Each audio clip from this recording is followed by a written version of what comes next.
Vishta Supurakam Guru Ganaera Shisha Sambhukshitam Chintya Samasta Veda Nipunam Shri Rupa Pantanugam Govindam Vidam Ujvalan Paratanum Bhaktyam Vitam Sundaram Vande Vishwa Gurun Chadivya Bhagavat Premno Idita Pradam Pancha Kalpat Tarubhyascha Kirpa Sindhubhya Evacha Patitanam Pavanebhyo Vaishnavebhyo Namaha Om Agyanatimirandasya Gyanagyanam Shalakaya Chashurum Militam Yena Tasmai Shri Gurave Namaha.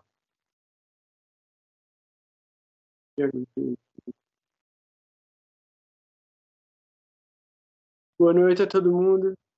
Hoje a gente está fazendo um encontro meio diferente, porque eu tive que mudar de câmera e de plataforma. Eu tive um problema com o computador, então eu espero que dê tudo certo, que fique tudo bem, e que a gente continue hoje o nosso estudo de astrologia.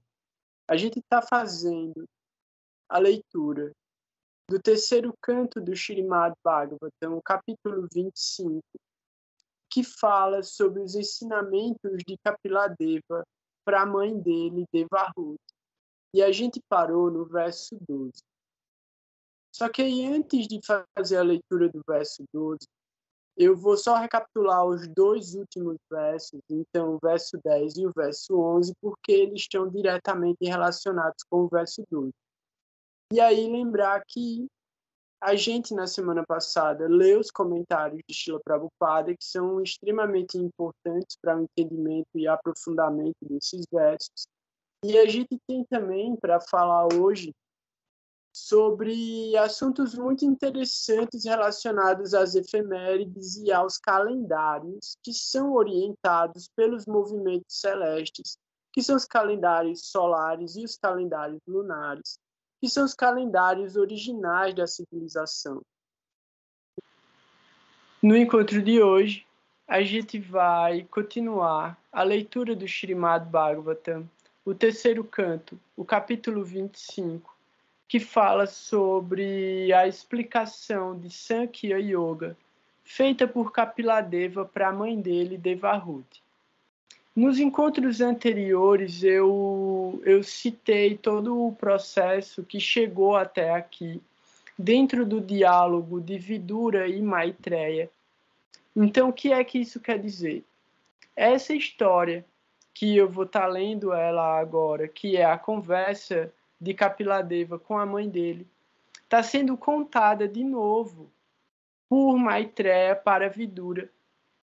E essa história vai ser contada de novo por Shukadeva Goswami para o rei Parikshit. E essa conversa vai ser contada de novo dentro da floresta de Naimisharanya por um yogi místico que estava ouvindo quando Shukadeva estava falando. E aí ele vai para a floresta e conta essa história para os yogis místicos. Então isso reforça a concepção de Guru Parampara, que é a sucessão fidedigna, é a relação de Shravanam Kirtanam, de ouvir e repetir, de ouvir e cantar.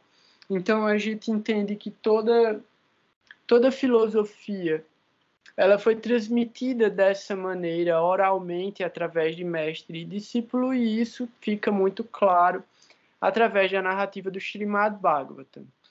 Então a gente vai dar continuidade a partir do verso 12 do capítulo 25, mas eu vou trazer de volta, fazer a leitura rápida, sem os comentários, porque os comentários estão gravados nos encontros anteriores, os comentários de Srila Prabhupada. Então eu vou fazer a leitura, a recitação do verso 10, do verso 11, e aí vou dar a sequência para o verso 12, e vou ler os comentários mais importantes de Prabhupada a respeito deles. Uma outra coisa é que, assim, muitas observações podem ser feitas tanto dentro do comentário quanto dentro da leitura do verso, porque a gente está trazendo a interpretação da astrologia para essa narrativa. Então, quando a gente estava vendo a criação de Brahma, quando Brahma cria o universo, a gente vai identificando cada uma das formas e dos carakas, os indicadores, que vão se manifestando a partir de Brahma e que vão estar distribuídos dentro da configuração, dentro do código-fonte, dentro da programação, que é o karma que a gente carrega. Então, também, quem quiser fazer alguma observação a respeito do que está sendo lido, levanta a mão, aí eu paro e aí vocês podem fazer a pergunta. Podem ficar à vontade para fazer isso a qualquer momento também. Lembrando que hoje a gente vai falar também sobre movimentos celestes, efemérides muito importantes para culturas muito antigas. Então, culturas que seguem o calendário solar e o calendário lunar estão passando por momentos muito importantes de festividades. E isso é muito significativo porque mostra uma sincronicidade muito antiga mesmo, entre as civilizações e as principais civilizações que criaram a cultura que a gente carrega hoje em dia. Então, para os hebreus, a gente está hoje no Yom Kippur. Então, hoje é o dia 5 de outubro de 2022, é comemorado o Yom Kippur. E aí a gente tem também, dentro da filosofia oriental indiana, a gente tem o encerramento do festival de Navaratri, que é a comemoração das 9 Durgas, que acaba com Vijaya Dashami, que foi ontem. E aí, de ontem para hoje, a gente tem o Ekadasi, amanhã o Duadasi, e aí a gente vai aprofundar um pouco mais nisso no final do encontro, que vai ser a entrada do Purnima, que é o Kartik Purnima, que dá o começo do mês mais auspicioso para práticas e austeridades que tenham o princípio de desenvolvimento espiritual. Então, a gente vai ter bastante coisa para falar hoje. Eu vou fazer a leitura desses versos, a gente avança o que for possível avançar para poder também trazer esses outros conteúdos que são muito importantes. Então, eu tenho que, primeiramente, também agradecer a presença de todo mundo aqui, a oportunidade incrível de poder fazer esse serviço, principalmente a leitura do Śrīmad Bhagavatam, que é uma própria prática de Bhakti Yoga, a leitura das escrituras, e a própria recitação das escrituras também é uma atividade de Bhakti Yoga. Eu agradeço pela oportunidade de fazer isso. Śrīmad Bhagavatam, terceiro canto, capítulo 25, verso 10.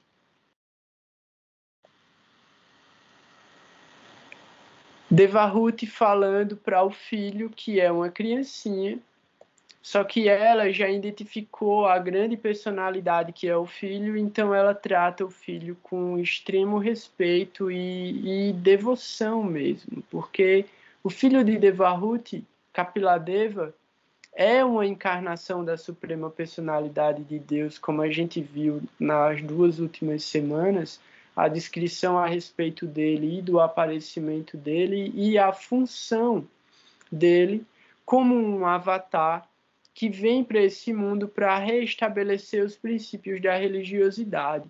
Nesse caso, Kapiladeva vem para ensinar, transmitir Sankhya Yoga. Sempre é muito importante também fazer a recitação dos mantras para Srila Vyasadeva. E também muito importante lembrar que aquele que é o responsável por escrever as escrituras e também é aquele que abençoa o conhecimento do Jyotish, Shri Ganesh.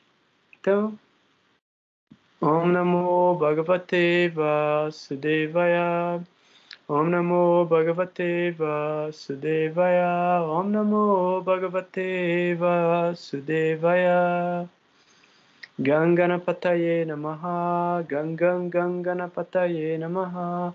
Ganganapataye Namaha. Jai Ganesh, Jai Vyasadeva Ki Jai. Devahuti fala: agora, meu Senhor, faze o obséquio de dissipar minha grande ilusão. Devido a meu sentimento de falso ego, tenho sido ocupada por tua maia, a ilusão, e tenho me identificado com o corpo e consequentes relações corpóreas. Devahuti continuou: refugio-me a teus pés de lótus, porque és a única pessoa em que posso me abrigar. És o machado que pode cortar a árvore da existência material. Portanto, presto minhas reverências a ti, que és o maior de todos os transcendentalistas, e pergunto-te sobre a relação entre homem e mulher, e entre espírito e matéria. Especificamente sobre esse verso, a gente comentou na semana passada que ele se refere também ao capítulo 12 do Śrīmad Bhagavad Gita, que se chama Prakriti Purusha Yoga. E isso também está citado no comentário de Prabhupada. Verso 12. Maitreya disse: após ficar sabendo do desejo impoluto de compreensão transcendental de sua mãe, o Senhor agradeceu-lhe internamente por suas perguntas. E assim, com um rosto sorridente, explicou-lhe o caminho dos transcendentalistas que estão interessados em autorrealização. A personalidade de Deus respondeu: o sistema de yoga que se relaciona com o Senhor e a alma individual, que se destina ao benefício da entidade viva e que causa desapego de toda a felicidade e aflição no mundo material, é o sistema de yoga mais elevado. Comentário de Prabhupada.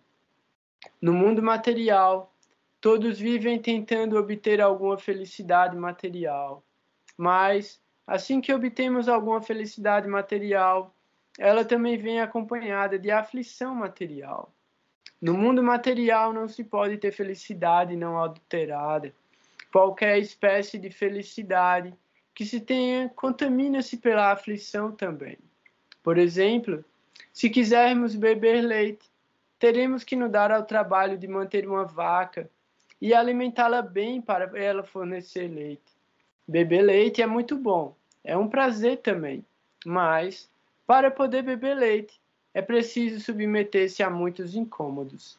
O sistema de yoga, como aqui afirma o Senhor, destina-se a acabar com toda a felicidade material e a aflição material. O melhor yoga, como Krishna ensina no Bhagavad Gita, é a Bhakti Yoga. No Gita, também se menciona que devemos tentar ser tolerantes e não nos deixar perturbar pela felicidade ou aflição materiais. Evidentemente, alguém pode dizer que a felicidade material não o perturba, mas não sabe que após alguém desfrutar da chamada felicidade material, logo virá a aflição material. Essa é a lei do mundo material. O Senhor Kapila declara que o sistema de yoga é a ciência do espírito. Pratica-se yoga para alcançar a perfeição na plataforma espiritual, onde não há possibilidade de felicidade ou aflições materiais. A yoga é transcendental. O Senhor Kapila explicará mais tarde como ela é transcendental, mas está dando a introdução preliminar aqui. Ele está falando de Sankhya Yoga, hein? Não é qualquer yoga. Verso 14. E aí, como o Prabhupada falou que ele também está dando só a introdução, eu vou adiantar os versos e deixar para ler os comentários mais importantes. Verso 14.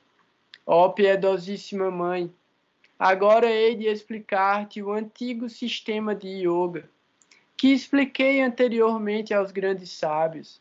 Ele é útil e prático em todos os sentidos. A fase na qual a consciência da entidade viva é atraída pelos três modos da natureza material chama-se vida condicional. Contudo, quando esta mesma consciência se apega à suprema personalidade de Deus, a pessoa situa-se na consciência de liberação.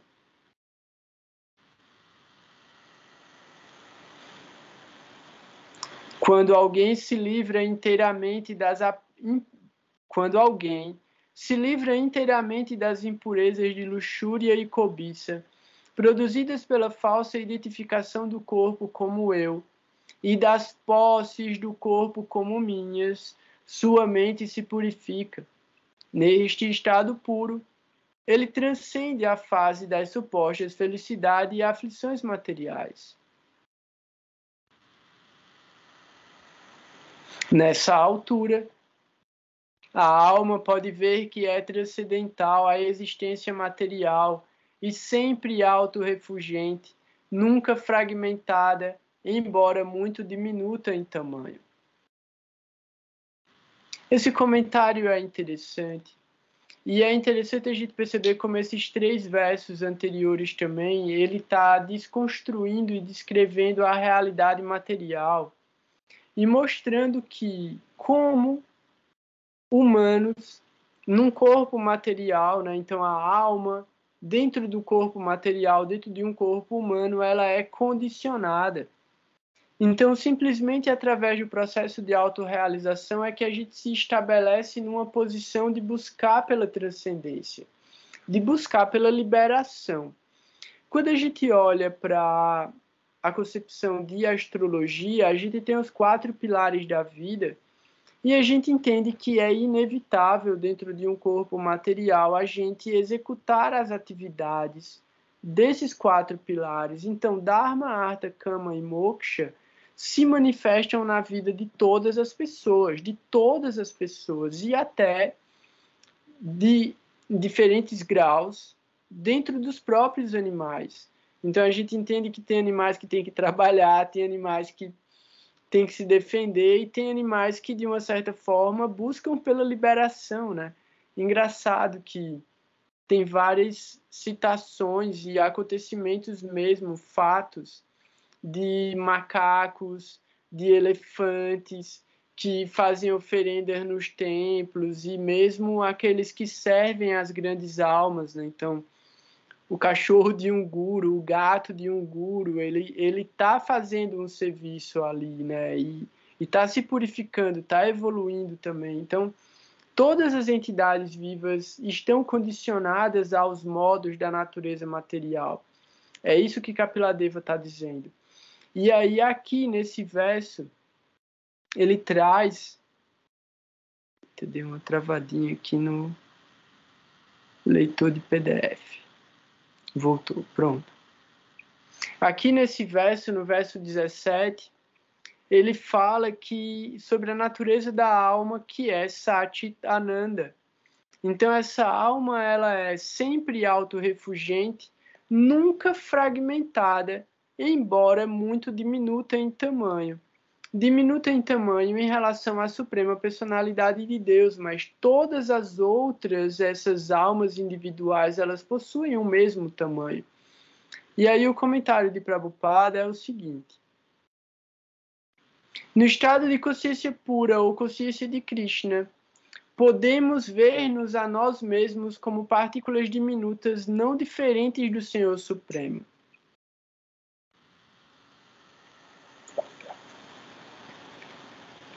Como se afirma no Bhagavad Gita, a diva, ou a alma individual, é eternamente parte integrante do Senhor Supremo. Assim como os raios do Sol são partículas diminutas da brilhante constituição do Sol. Da mesma forma, a entidade viva é uma partícula diminuta do Espírito Supremo. A alma individual e o Senhor Supremo não são separados como na diferenciação material. Eita, a Ana levantou a mão. Desculpa, Ana, eu vi agora só. Fala aí. Não, sobre aquele verso anterior, os dois anteriores ou três. Também tem uma conotação pensando na astrologia, né? Como trazer a astrologia relacionado com Bhagavatam, com Shukra, que fala sobre a aula mais profunda de Shukra, poderíamos dizer que é em peixes exaltado, né? Então, antes ele vem trazendo a história sobre a dualidade, né? A história de Ragas e Dvesha. E em peixes ele se desprende das questões de cama, né? Para essa coisa do Nirahankara, né? Sem eu nem meu. Sim, interessante. Entendendo justamente Shukra como o controlador desses Karakas, né? Então, Shukra como o controlador desses Karakas, qual é o melhor resultado que ele pode dar? É quando ele entra dentro de um processo de transcendência. E aí, justamente como tu falou, é onde ele pode dar os melhores efeitos e onde ele fica mais poderoso, que é em peixes. Mas, ao mesmo tempo, ele traz esse lugar de dualidade, né? Porque na casa 12, se for observar pelo Kala Purusha, a tendência dele não é oferecer transcendência, mas esse seria o melhor resultado possível. Principalmente também se Júpiter estiver bem posicionado, né? Então, e também que Vênus não esteja no Gandanta de peixes. Isso é bem importante. O que eu queria também trazer sobre a questão das áreas da vida, né, e a inevitabilidade de ação dentro delas, é entender que dentro da energia material, né, que é a energia de Maya, energia ilusória, independente do nosso grau de autoconhecimento e autorrealização, ainda assim a gente vai estar iludido, a gente ainda vai estar dentro de uma camada de Maya. E dentro dessa camada de Maya, a gente continua sendo controlado. Então, mesmo que no modo da bondade, é através do modo da bondade que a gente está sendo controlado.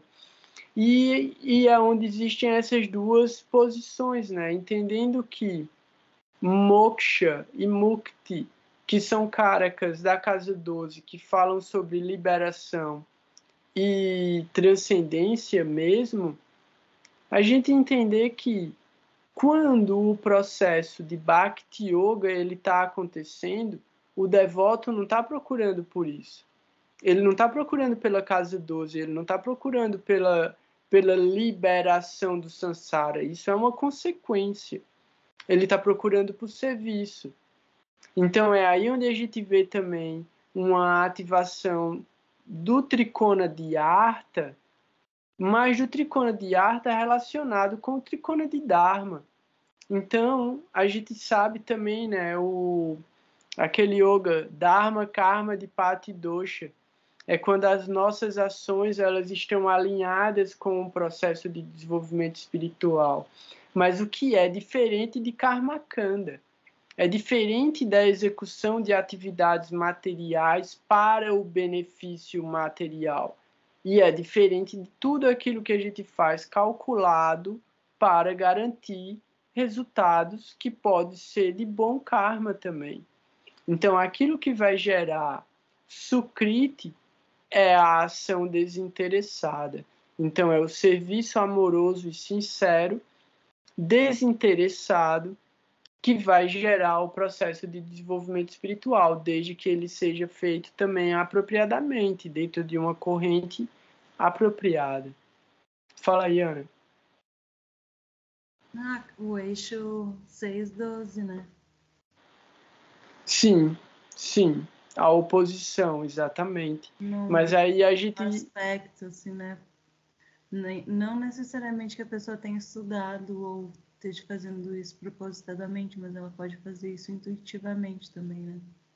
Sim, É que é isso, justamente, ao invés de você estar procurando pela liberação, você está procurando pelo serviço. Então, a casa 12 vai estar ativada, mas o resultado dela vai para a casa 6. Então, é o que chama de Bodhidharma, né? Qual é o Bodhidharma? É a ideia de que você só abandona o mundo material quando não tiver mais serviço para ser feito no mundo material. Então, quando todas as almas estiverem liberadas, o Budi, ele larga o serviço, porque acabou o serviço, mas o serviço nunca acaba. Então, tem que ficar alguém para fazer o serviço. Isso é uma forma de conexão com Deus também, né? Isso é uma forma de que é Tulasi. Isso é outra coisa para a gente falar também. Kartik Purnima é um dia de comemoração para Tulasi, é uma festa para Tulasi, chama Tulasi. Deixa eu ver aqui. Tulasi.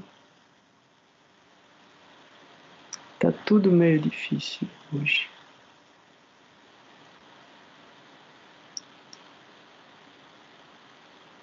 Tulasi Vivaha. Tulasi Vivaha Utsava. É o dia de adoração a Tulasi Devi. Então, isso também vai acontecer agora no próximo Purnima, na próxima lua cheia. Vocês estão me ouvindo ainda? Porque travou aqui o Skype para mim. Beleza. Estamos. Tu tem semente de Tulasi? Eu tenho sim. Opa! E eu até fiz...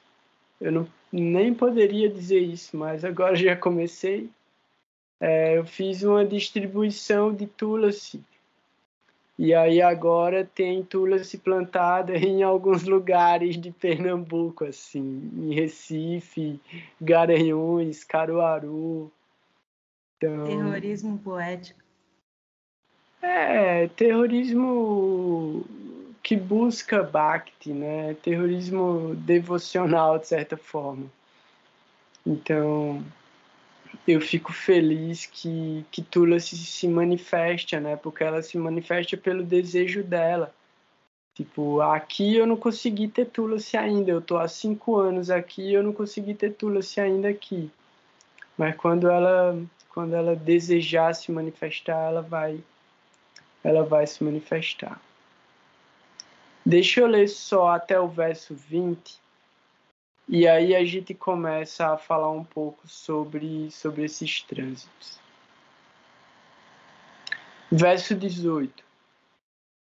Nesta posição de autorrealização, pela prática de conhecimento e renúncia em serviço devocional, uma pessoa vê tudo na perspectiva correta. Ela torna-se indiferente à existência material, e a influência material atua menos poderosamente sobre ela. É muito importante o comentário de Prabhupada desse verso, porque ele vai trazer justamente o resultado do processo de Bhakti Yoga. Então, o resultado do processo de Bhakti Yoga é esse. A pessoa vê tudo na perspectiva correta, torna-se indiferente à existência material e a influência material atua menos poderosamente sobre ela.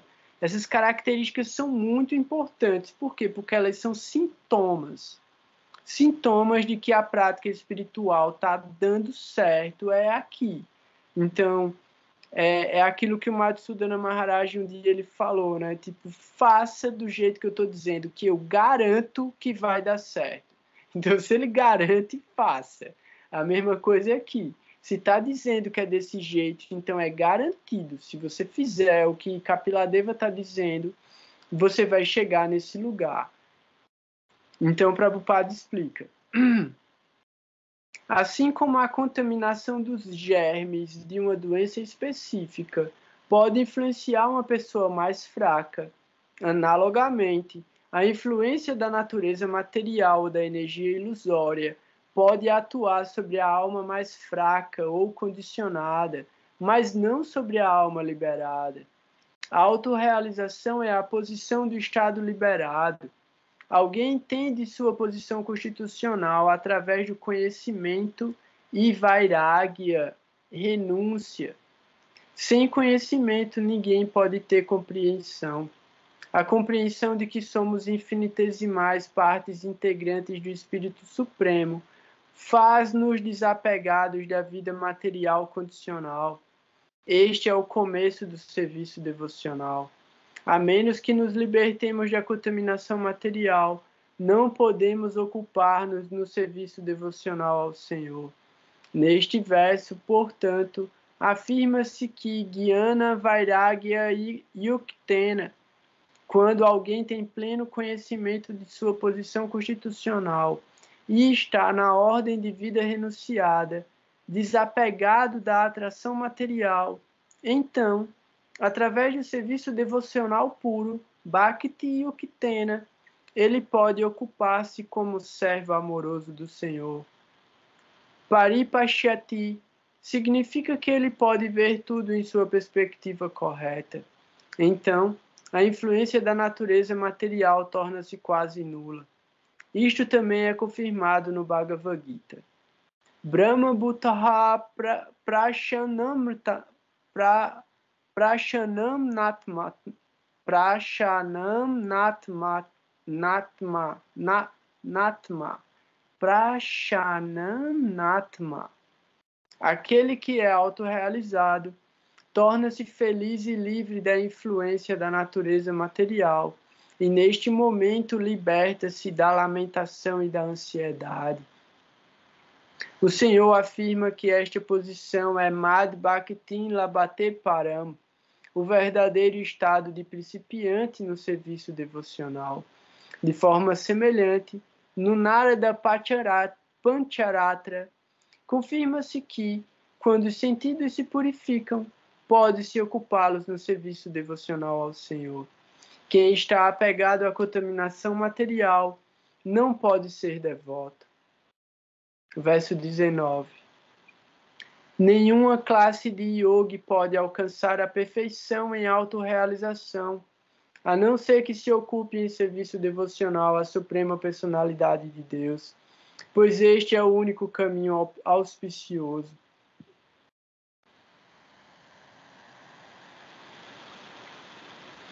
Todo homem erudito sabe muito bem que o apego à matéria é o maior enredamento da alma material, mas este mesmo apego, quando aplicado aos devotos autorrealizados, abre a porta da liberação. Afirma-se aqui claramente que o apego a uma coisa é a causa de cativeiro à vida condicionada, e o mesmo apego, quando aplicado a outra coisa, abre a porta da liberação. Não é possível eliminar o apego, basta que ele seja transferido. Apego a coisas materiais chama-se consciência material, e apego a Krishna, ou seu devoto, chama-se consciência de Krishna. A consciência, portanto, é a plataforma do apego. Aqui se afirma claramente que basta purificarmos a consciência, substituindo a consciência material pela consciência de Krishna para alcançarmos a liberação. Apesar da afirmativa de que se deve abandonar o apego, a ausência de desejos é impossível para a entidade viva. Por sua própria constituição, a entidade viva tende a apegar-se a algo. Observamos que se alguém não tem objeto de apego, se não tem filhos, então transfere seu apego aos cães e gatos. Isto indica que não se pode acabar com a propensão ao apego. Ela tem que ser utilizada para o melhor propósito. Nosso apego a coisas materiais perpetua nosso estado condicional. Porém, o mesmo apego, quando transferido à Suprema Personalidade de Deus ou a seu devoto, é a fonte da liberação. Recomenda-se aqui que se deve transferir este apego aos devotos autorrealizados, os sadhus. E quem é sadhu? Sadhu não é apenas um homem comum vestido com roupa açafroada e usando barba longa. O sadhu é descrito no Bhagavad Gita como aquele que se ocupa inabalavelmente em serviço devocional.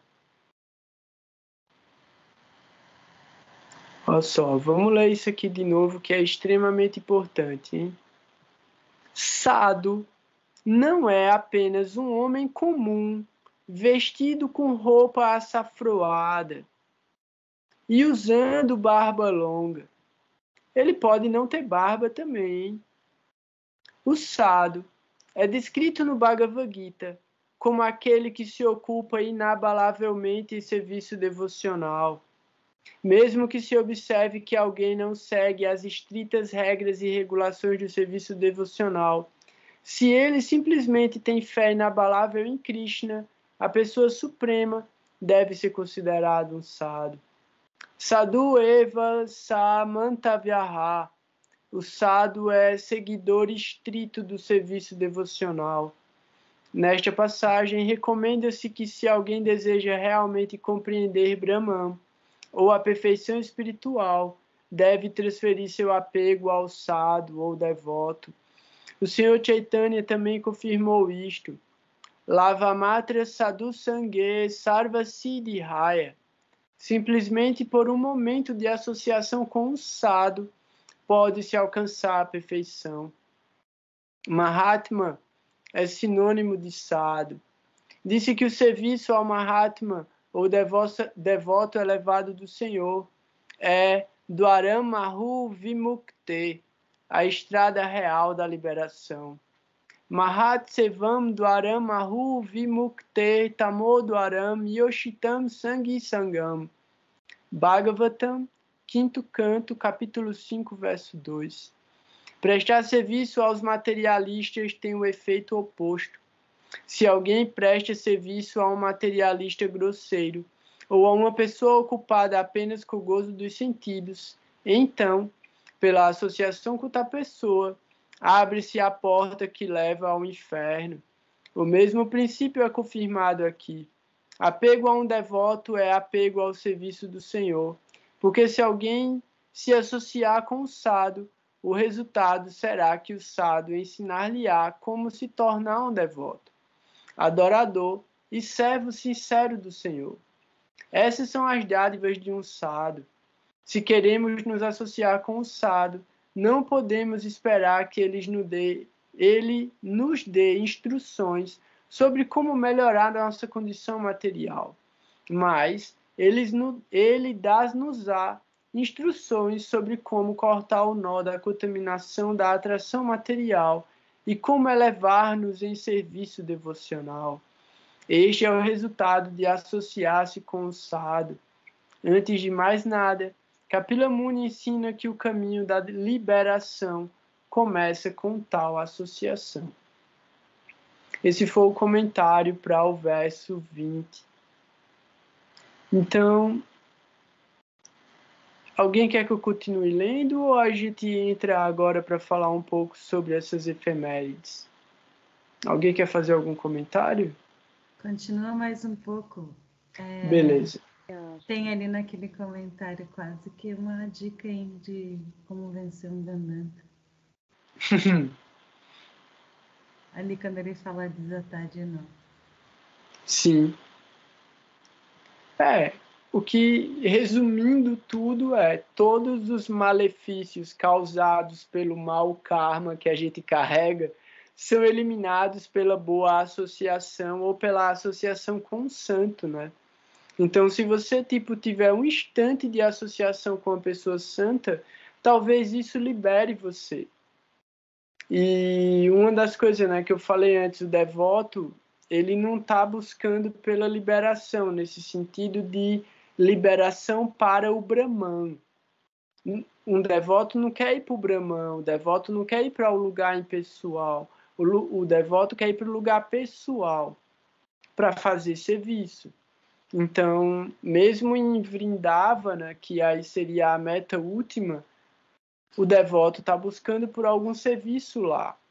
Então, ele não está procurando pela liberação do serviço, ele está procurando por serviço, só que um serviço mais elevado. E aqui, a partir do verso 21, Kapiladeva vai começar a descrever as características dos sadhus. E aí, Prabhupada comenta sobre essas características. E assim, são comentários incríveis. Então, se eu ler mais um verso e o próximo comentário, eu acho que já vai adiantar um pouco o tempo. Mas eu vou ler o verso 21 porque é muito lindo.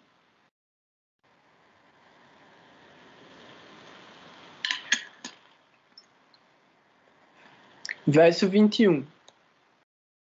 Os sintomas de um sadhu são que ele é tolerante, misericordioso e amistoso com todas as entidades vivas. Ele não tem inimigos, é pacífico, orienta-se pelas escrituras e todas as suas características são sublimes. Pô, até em sânscrito esse verso é muito lindo, hein? Titikshava karunyaka surdam savadehinam ajata satrava samtaha sadavaha sadhu bhushanaha. Comentário de Prabhupada. O sadhu, como se descreve acima, é um devoto do Senhor. Seu interesse, portanto, é de esclarecer as pessoas sobre o serviço devocional ao Senhor. Esta é a sua misericórdia. Ele sabe que sem o serviço devocional ao Senhor, desperdiça-se a vida humana. Um devoto viaja por todo o país, de porta em porta, pregando. Seja consciente de Krishna, seja devoto do Senhor Krishna. Não desperdice sua vida simplesmente satisfazendo suas propensões animais. A vida humana destina-se à autorrealização ou à consciência de Krishna. Essas são as pregações de um sadhu. Ele não se contenta com sua própria liberação. Ele sempre pensa nos outros. Ele é a personalidade mais compassiva com todas as almas caídas. Uma de suas qualificações, portanto, é karunika, grande misericórdia para com as almas caídas. Enquanto se dedica ao trabalho de pregação, ele tem que enfrentar muitos elementos opostos, e por isso o sadhu, ou seja, o devoto do Senhor, precisa ser muito tolerante. Pode ser que alguém o maltrate porque as almas condicionadas não estão preparadas para receber o conhecimento transcendental do serviço devocional. Elas não gostam disso. Esta é a doença delas.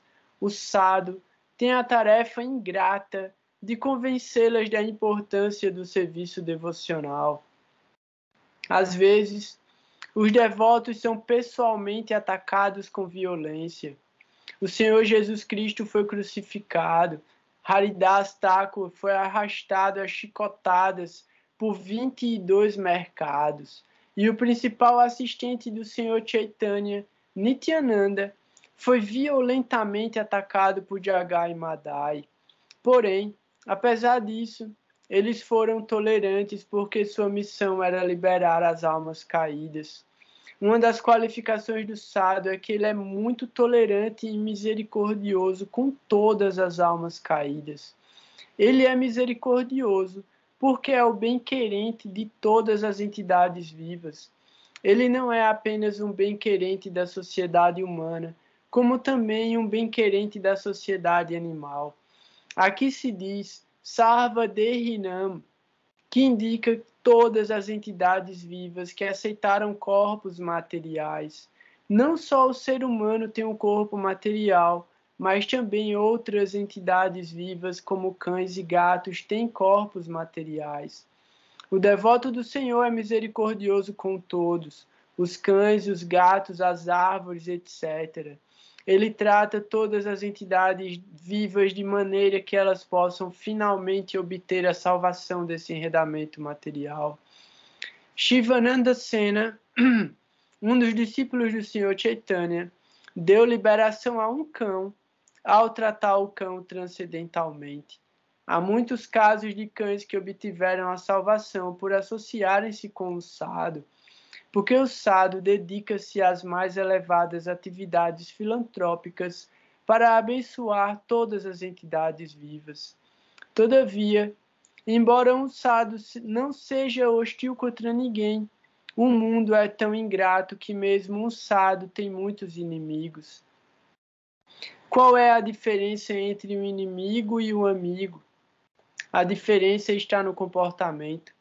O sadhu lida com todas as almas condicionadas para ajudá-las a aliviar-se finalmente do enredamento material. Portanto, ninguém pode ser mais amistoso que um sadhu, proporcionando a liberação à alma condicionada. O sadhu é calmo e segue tranquila e pacificamente os princípios da Escritura. Sadhu quer dizer aquele que segue os princípios da Escritura e ao mesmo tempo é um devoto do Senhor. Aquele que realmente segue os princípios da Escritura é certamente um devoto do Senhor, porque todos os Shastras ensinam-nos a obedecer às ordens da personalidade de Deus. Sadhu, portanto, significa seguidor dos preceitos escriturais e devoto do Senhor. Todas essas características são proeminentes num devoto. O devoto desenvolve todas as boas qualidades dos semideuses, ao passo que o não devoto, muito embora academicamente qualificado, não tem verdadeiras boas qualidades ou boas características de acordo com o padrão de compreensão transcendental.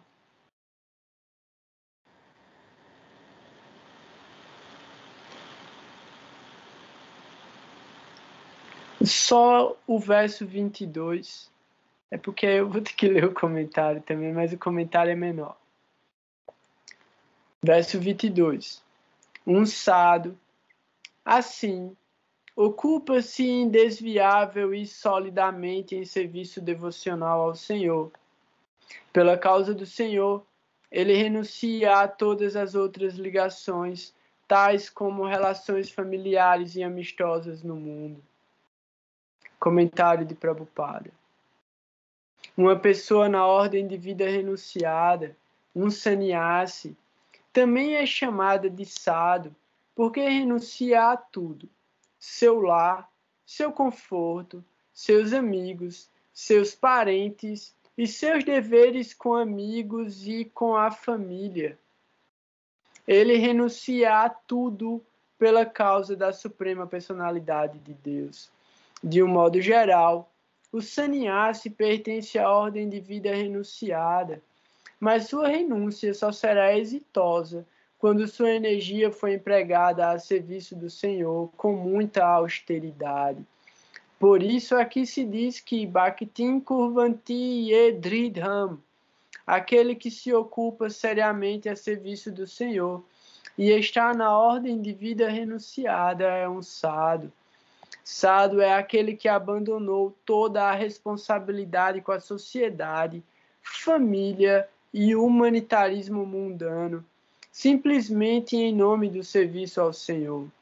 Logo que nasce neste mundo, uma pessoa tem muitas responsabilidades e obrigações com o público, com os semideuses, com os grandes sábios, com os seres vivos em geral, com seus pais, com os antepassados da família e com muitos outros.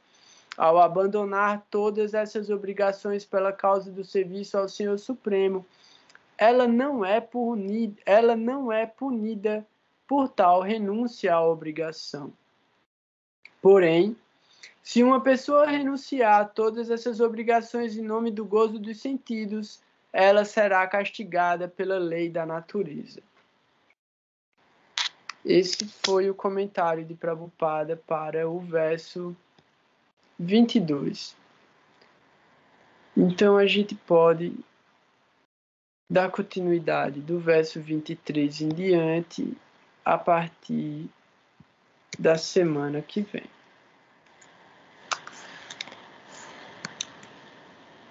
Alguém quer fazer já algum comentário sobre o Śrīmad Bhagavatam?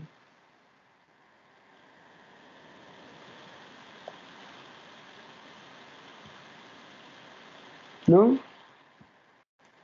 Beleza. Durante mesmo a leitura, a gente já fez alguns comentários sobre a relação com a parte de Jyotish, e aí agora a gente pode entrar dentro das efemérides, dos trânsitos e de algumas relações que a gente estava falando dos calendários que são solares e lunares. Não sei se a Parama quer começar ou se a Ana quer começar falando alguma coisa sobre as efemérides.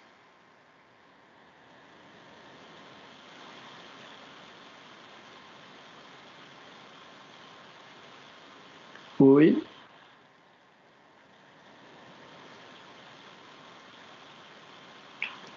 Igor, eu tô numa ligação, eu já entro para falar aqui depois. Beleza, eu achei que eu tinha caído, tá de boa. Quer falar alguma coisa, Ana?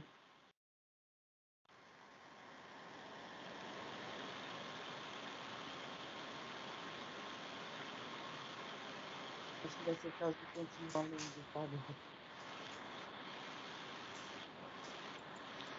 Eu botei aqui como resumo que Vênus ficou mais combusto, né? Vai ficar até dezembro, mas agora ele está numa fase que ele vai começando a ficar mais combusto.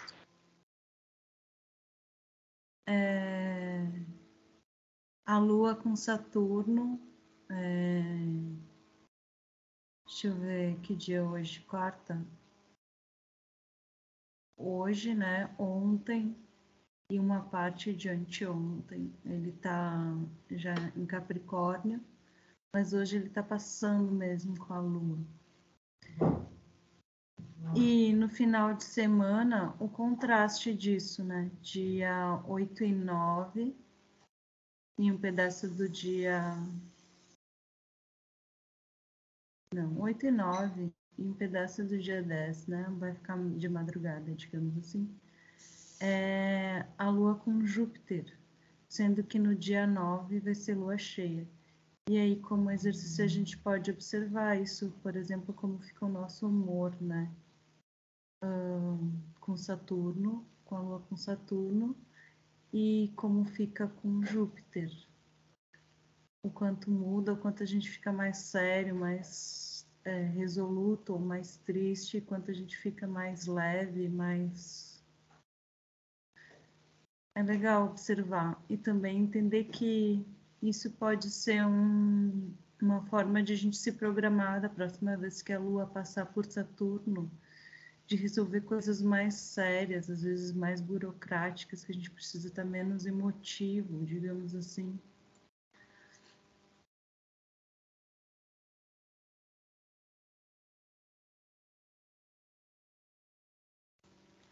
Ah, teu microfone está fechado. Ai, que bonitinho. Toinho. Então, interessante que tu já fez essa observação sobre a Lua e Saturno, porque tem uma outra coisa sobre Saturno que é o seguinte: ele está estacionando agora para sair do movimento retrógrado. Então, é um momento difícil, de forças muito pesadas mesmo, de karmas assim impregnados que se manifestam na mente. Então é importante que a gente, como tu está falando, a gente preste atenção nesses sentimentos, porque eles são marcadores de algo que está muito solidificado, muito petrificado dentro da gente mesmo. Por quê? Saturno parado dentro de Capricórnio. Então, assim, não é uma brincadeira, não é uma coisa leve, não é um momento legal. Não é um momento assim para alguém falar e dizer: ah, como eu tô tão feliz na minha vida, tá tudo tão lindo.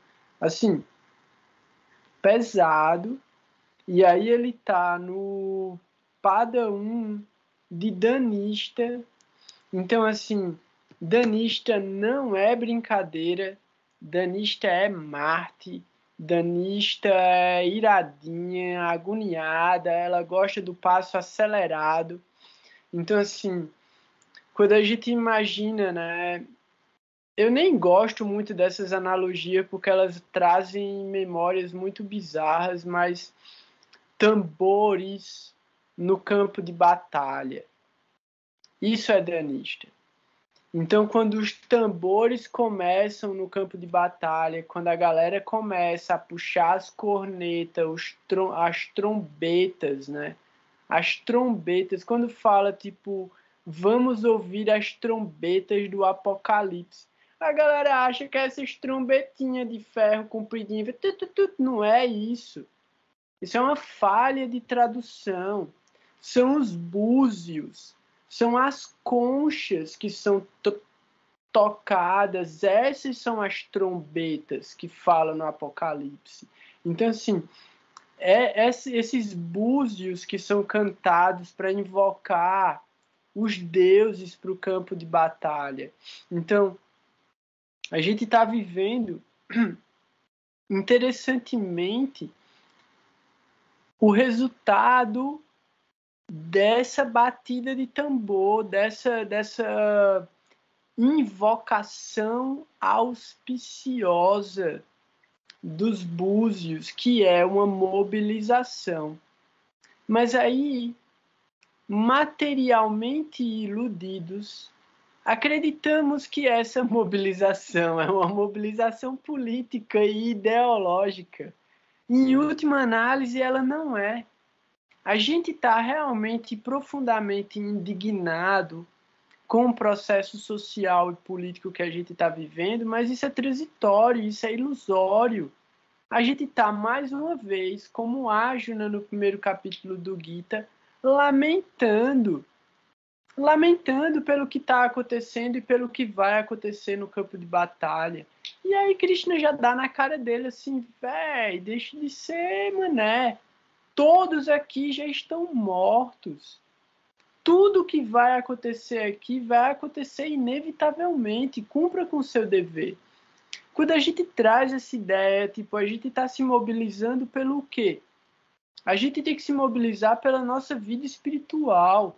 Que essa indignação seja a indignação necessária para a gente dizer: eu não aguento mais viver nesse mundo de ilusão, de miséria e de desgraça.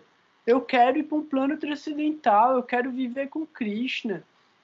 Então, assim, a gente não está buscando a liberação, a gente está buscando o serviço elevado, um serviço de conexão com o que é transcendental.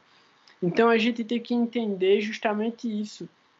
A mobilização que está acontecendo agora dentro de uma configuração bizarra no céu, bizarra, porque o que vai vir aí pela frente não é brincadeira.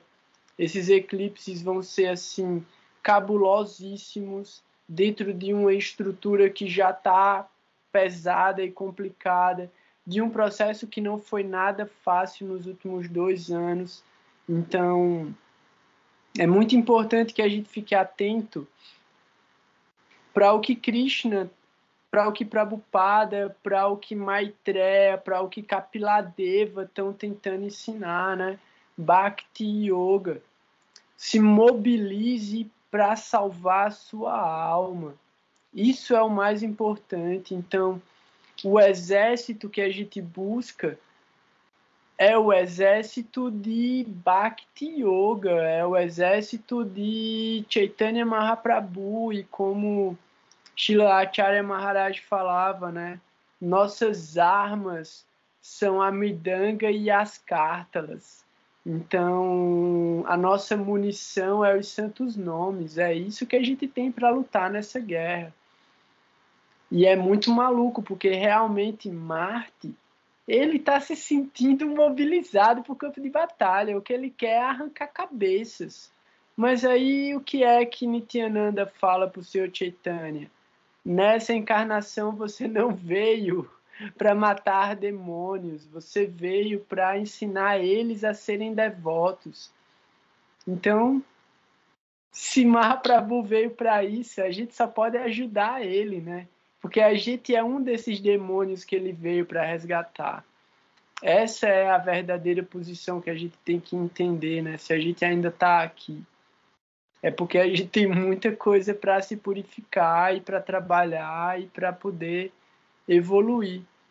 Então é muito interessante esse momento, né? Como a Ana falou, pô, esse trânsito da Lua sobre Saturno não é um trânsito qualquer. E aí, o que é que acrescenta mais ao fato de que isso não é uma coisa qualquer, não é um movimento aleatório? A gente vem do Navaratri, que são as 9 noites de adoração à Durga, que aconteceu exatamente depois dos 14 dias, 15 dias de adoração aos ancestrais, chamadas de Pitru Paksha. E aí a gente tem Pitru Paksha, a gente tem Navaratri. No Dashami, que foi de ontem para hoje, que é Vijaya Dashami, a gente tem uma comemoração muito interessante, que é a festividade para um demônio, que é Ravana, mas que é o maior devoto do Senhor Shiva de todos os devotos do Senhor Shiva. Então a gente vê dentro de uma posição considerada baixa de um Asura, ele alcança a posição mais elevada, que é a posição do maior devoto do Senhor Shiva. Então, o Senhor Shiva é uma própria expressão de Krishna, ele não pode ser considerado diferente da suprema personalidade de Deus, porque Krishna mesmo fala, né? A diferença entre ele e Shiva é a diferença entre o leite e o iogurte. Então, Krishna é o leite e Shiva é o iogurte. Por quê? Porque quando se acrescenta um ingrediente ao leite, ele se transforma em outra coisa, mas ele não perde as características anteriores. Então, Shiva é Krishna com a Ahankara, com a ideia de uma falsa individualidade de uma certa forma, mas de o estado separado pelo qual se manifesta um dos modos da natureza, né? Mas que não é diferente de Krishna. E aí Krishna mesmo fala, o primeiro Shiva, o primeiro Rudra é ele mesmo, porque não tinham outras divas que pudessem ocupar aquela posição. Então, a gente tem Dashami, como Vijaya Dashami, que é o dia de Ravana, né? Um dos dias o dia que se comemora, né? Essa personalidade Ravana, que em última análise é uma das encarnações dos porteiros de Vaikunta, Jai Vijay. Então, Kumbhakarna, que é o irmão de Ravana, ele é Jaya ou Vijaya, né? Eu não sei qual dos dois é quem, Jaya ou Vijaya, eu não sei qual dos dois eles alternam quem é quem. Mas aí a gente tem também a relação com o que a gente já veio vendo dentro do Srimad Bhagavatam, da própria criação de Brahma, que a gente viu que Hiranyaksha e Hiranyakashipu se manifestaram dentro do universo material e foram mortos por Vamanadeva e Nishinradeva. E aí Kumbhakarna e Ravana vão ser mortos por Ramachandra e Lakshmana. Mas por que Hanuman deixa? Hanuman prometeu a Ramachandra, é você que vai matar. Porque senão ele teria matado antes quando ele foi lá e ele encontrou Sita. Então, assim, é muito interessante mesmo o Ramayana. É uma história muito incrível, assim, é muito fantástica. E Hanuman ele é chamado de filho de Vayu, mas na realidade ele é um filho de Shiva e ele é uma própria manifestação do Senhor Shiva dentro do Lila do Senhor Ramachandra, porque o Senhor Shiva é um devoto de Ramachandra. Dando continuidade, a gente tem hoje o Ekadasi. Fala. E tu falou tudo agora. O quê? Porque os eclipses vão acontecer em Swati, que é regida por Vayu. Boa. E mais, né? Saturno vai olhar para lá. E Marte também, né? Pronto. Fez bem o movimentinho, pegou bem essa festinha, não vou perder. Boa. Anota isso porque é coisa para a gente falar antes do eclipse, naquele dia que a gente vai falar sobre os eclipses. Importantíssimo isso aí, porque a gente pode até trazer a história de Hanuman, que é bem legal também, a história de Hanuman, ela é bem maluca. Beleza. Só para dar sequência aos dias, né, e mostrar a sincronicidade das grandes festividades das culturas ancestrais. Enquanto eu estou falando das comemorações hindus, do Vale do Sindhu, né, de todos aqueles povos do Vale do Sindhu, os hebreus, que originalmente também, né, para aqueles que estudam a cultura hebraica com profundidade, sabe que a origem do povo hebreu é a Índia, precisamente a região da Caxemira, que aí de lá eles foram para o Egito e depois do Egito eles vão para a Palestina, mas isso é uma longa história que precisa de várias referências antropológicas e arqueológicas que a gente precisa debater a respeito delas e que não é o caso agora. Mas o que é que acontece? Durante essas mesmas festividades que acontecem na Índia, o povo hebreu também faz festividades. Então, 10 dias atrás, que é exatamente o dia em que começa o Navaratri, e é depois dos 15 dias de adoração aos ancestrais, e os hebreus também fazem adoração aos ancestrais, depois de Pitru Paksha, vem o ano novo deles. O ano novo hebreu acontece depois, no último dia de Pitru Paksha, acontece o ano novo judeu, que é na lua nova. Aí a gente tem esses 10 dias, que são 10 dias de purificação e austeridade para os judeus, para que no 10º dia tenha o Yom Kippur, que é o dia do perdão, que é o dia do auto perdão, é o dia de se perdoar pelos próprios pecados e perdoar os outros pelos pecados deles também. E aí, dentro da cultura hebraica, não se fala mais nisso. Essa é a ideia. Tipo, se você perdoa no Yom Kippur, acabou a história aí. Então você deixa para lá e você superou, você liberou, e hoje é o dia do perdão, hoje é o dia da liberação. Então não devemos jogar maldições em ninguém no dia de Yom Kippur. Fala aí, Ana. Essa é uma lição profunda também em Saturno, né? E é tipo, justamente nessa posição. Não, acho que tanto na posição com a Lua quanto com a posição com o Sol fala muito sobre isso, né? Porque chega um ponto que tu vai aprendendo, nós vamos aprendendo as lições de Saturno, desenvolver paciência, desenvolver disciplina, desenvolver isso, desenvolver aquilo. E aí chega um ponto que é autocobrança, né? Ou tipo, conseguiu tolerar tudo em volta, mas por dentro ainda pode ter muito autocobrança, autossabotagem, enfim, que fala sobre perdão, né? Em outras palavras, seria uma outra palavra, digamos assim. Sim. E interessante que tu falou assim, Não é todos os anos, inclusive, que acontecem essas comemorações com o trânsito da Lua sobre Saturno.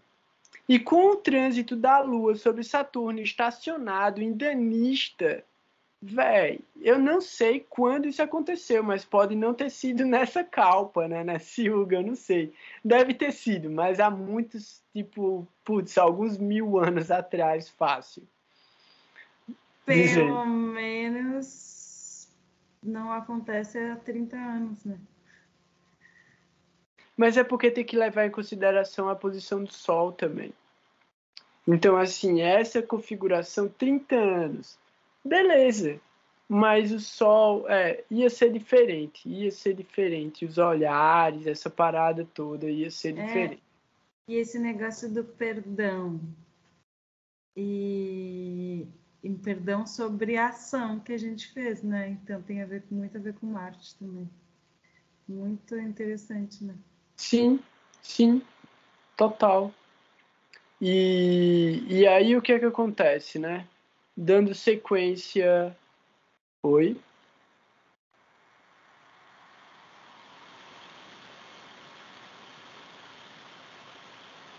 Tá me ouvindo? Sim, pode falar. Beleza, travou tudo de novo aqui. Outra coisa. Dando sequência a essas comemorações, né? A gente chegou até hoje, Dashami, que aí no caso Ekadasi já. E aí mais uma coisa extremamente importante, né? Ekadasi, que é o dia específico também de se fazer jejum de grãos. Então, esse jejum, como a gente também estava lendo no Srimad Bhagavatam, faz parte de uma austeridade do processo purificatório. Então, além de não se comer grãos, tem algumas outras coisas específicas que são feitas, mas tudo isso dentro de um processo que funciona para estabelecer o nosso sadhana para que a gente comece ou se qualifique a realmente praticar serviço devocional dentro de Bhakti Yoga. Aí, Ekadasi. Doada-se a sequência, que é amanhã. Para quem não conseguiu fazer o Ekadasi, pode fazer o Doada-se, o efeito vai ser praticamente a mesma coisa. Depois a gente tem Tritiya, que é o 13º dia. Beleza. Todos esses dias, eles também são dias muito importantes. Por quê? Porque a gente está chegando no mês mais auspicioso de todos os meses do ano, que é o 8º mês dentro do calendário védico, que se chama Kartik, que também, pelo calendário solar, é chamado de Damodara, o mês de Damodara. E o mês de Damodara, ele é o mês em que faz eu não sei se é o Diwali, pode ser o Diwali, que é a festa das luzes, porque é o mês em que se comemora, tipo, você pode oferecer um foguinho, todos os dias você oferece uma chaminha de fogo para o Senhor Krishna na forma de Damodara. O passatempo de Damodara é incrível, assim, ele fala sobre a relatividade quântica, tá ligado? Tem um nível de escala imensurável, mas é impressionante como ele é simples e lindo ao mesmo tempo. E fala também, mais uma vez, sobre os irmãos Jai e Vijay. Então eu vou contar essa história rapidinho para poder dar continuidade, senão eu não vou conseguir, velho. Porque eu tenho que voltar ainda para falar sobre o Chaturdasi. Então eu vou falar primeiro sobre o Chaturdasi, que é rápido.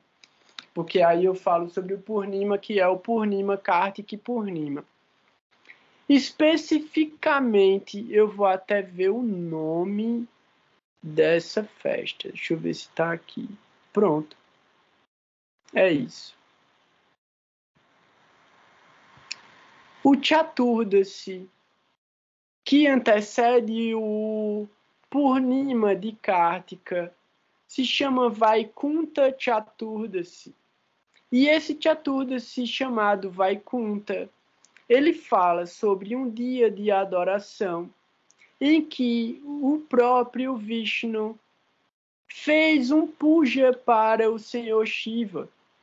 Então é um dia onde nos templos de Shiva se adora Shiva e Vishnu juntos, e em alguns templos de Vishnu se adora Vishnu e Shiva juntos. Isso é uma singularidade, isso é um dia assim que não é todo templo que faz isso, porque são correntes filosóficas que não se unem, porque, em teoria, elas levam para lugares diferentes, o impersonalismo e o personalismo. Mas porque faz parte do passatempo. Exatamente. E é aí onde você vê a ideia de que não é simplesmente tolerância. Na origem do pensamento védico, não é que você tolera as outras filosofias, é que todas as filosofias são a mesma filosofia. Então, se a gente entende, e é o que Shankaracharya explicou no Bhaja Govindam, que a meditação do Senhor Shiva é em Krishna Govinda. Através desse passatempo de Vaikunta Chaturdasi, a gente entende que o mesmo Vishnu, o mesmo Krishna, adora Shiva. Então, quando a gente vai no Shiva Gita, quando Shiva vai ensinar Bhakti Yoga para Parvati, ele manda ela adorar Krishna. Ele diz, faça uma deidade de Krishna e adore ele, que você vai aprender o que é Bhakti Yoga. Então, assim, tudo está conectado e tudo é uma coisa só que se manifesta em diferentes aspectos e níveis através do sabor, da raça, do sentimento que você está desenvolvendo por Deus. Então, as características específicas da forma de Deus que você adora têm um sabor específico que é o sabor que você se apega e que você se conecta. Então pode ser Narayana, pode ser Vishnu, pode ser Shiva, pode ser Krishna, pode ser Govinda, pode ser Damodara. Vai que aí eu vou falar sobre o mês da Damodara. Fala aí, Ana. É nesse encontro que Krishna e Shiva se abraçam e fica uma marca no peito.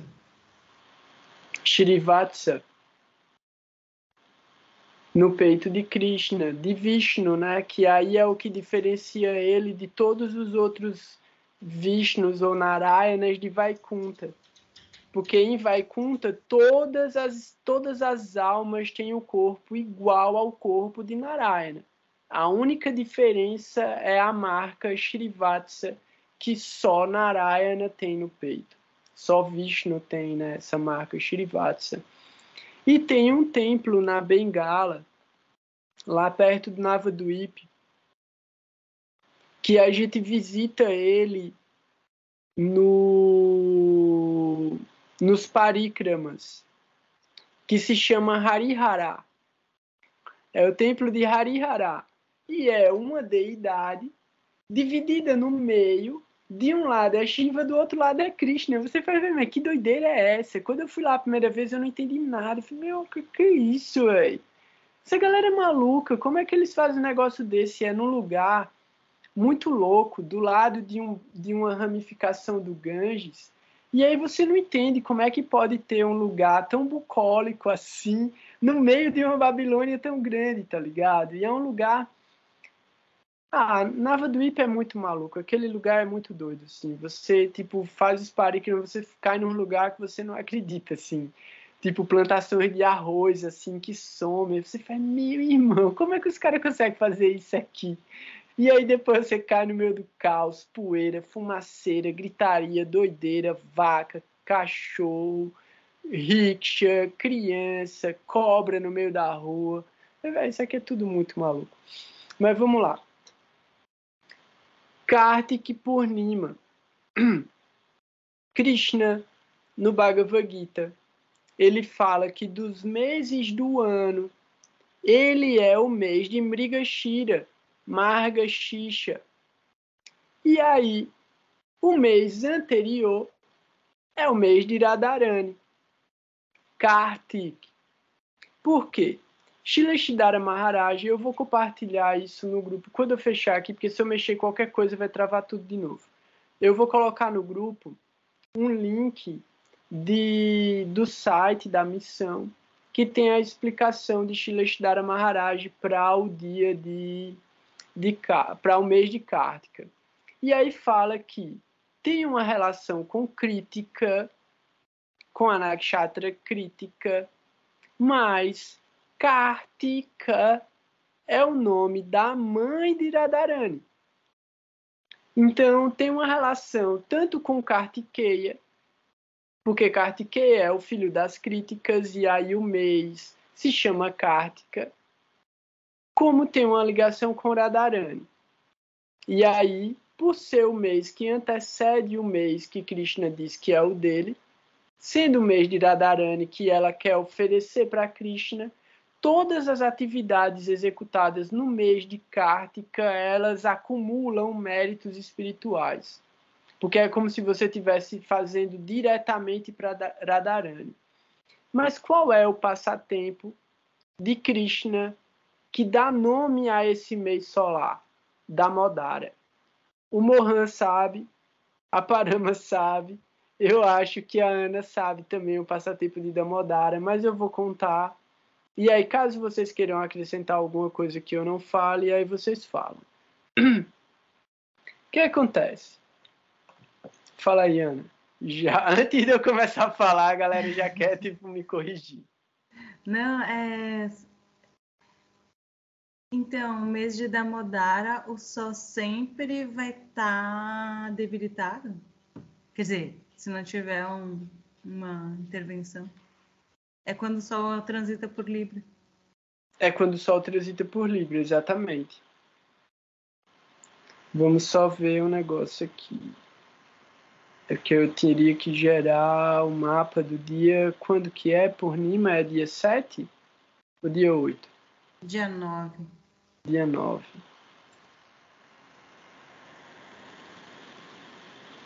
Não, o Sol entra dia 17. Então.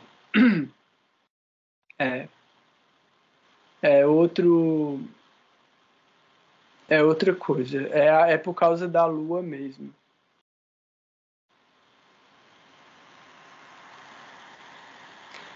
Mas tem que ter uma relação aqui. Mas pega a transição, né? Eu acho que é quando o Sol passa por Chitra. Quando ele entra em Chitra, né? Pronto. Beleza, sim.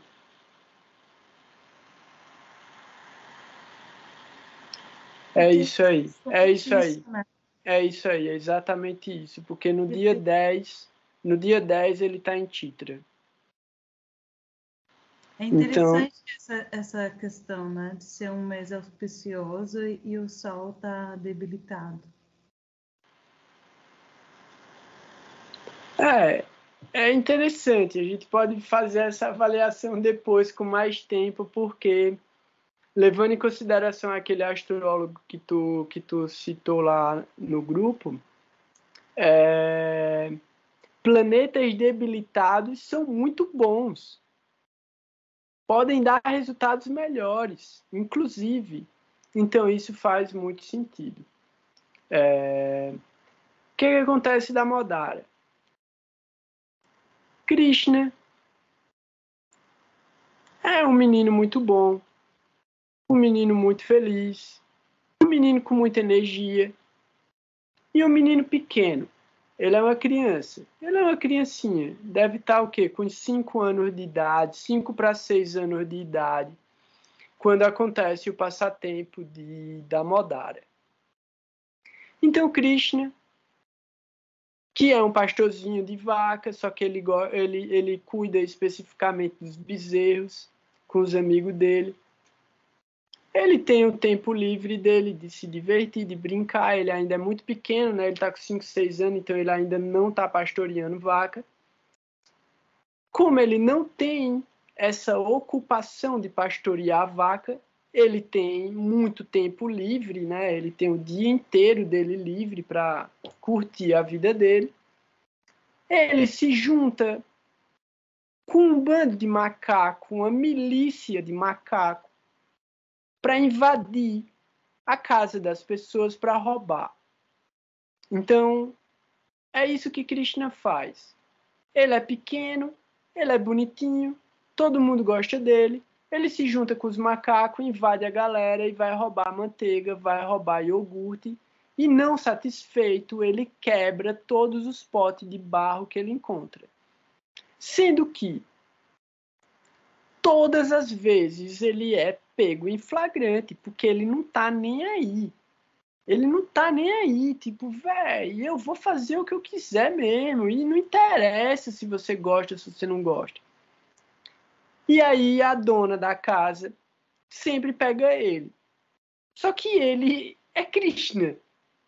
Então ela não consegue castigar ele, não consegue bater nele, não consegue xingar ele, não consegue bater, tipo, pega ele e leva ele pra mãe Yashoda e fala pra mãe Yashoda, olha Yashoda, Krishna fez de novo, ele entrou lá e ele comeu toda a minha manteiga, ele comeu todo o meu iogurte, ele quebrou todos os potes. Isso assim, para não dizer o que um macaco pode ter feito dentro da casa, né? Ela só tá falando sobre Krishna. E aí ela fala, tipo, você tem que dar um jeito nesse menino. Só que ela tá falando isso e, na real, ela vai, tipo, arrumar tudo para no outro dia ele ir lá de novo, porque ela quer essa diversão. Essa é o Lila. O Lila, tipo, véi, eu tenho certeza que vai ter gente que queria dizer, eu queria ser essa vizinha. Só para poder xaropar com mãe Yashoda e tá lá, tipo, brigando e infernizando com Krishna. Vai ter gente com essa natureza. Não é a minha natureza. Mas vai ter gente que se identifica com isso. Então, um dia, mãe Yashoda já tinha corrido atrás de Krishna com um bambu. Tu quer ser os macacos, né? Pra mim, eu prefiro ser um macaco. Exatamente, eu prefiro ser um macaco. Aí, mãe Yashoda, depois de correr muito atrás de Krishna com um bambu para arrebentar ele no bambu, cata ele pelo braço, leva ele para casa. E aí tem um pilão de madeira maciça mesmo, grande, pesado.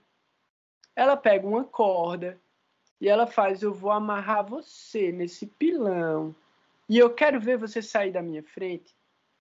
E aí ela pega uma corda e vai passar na cintura de Krishna para amarrar no pilão.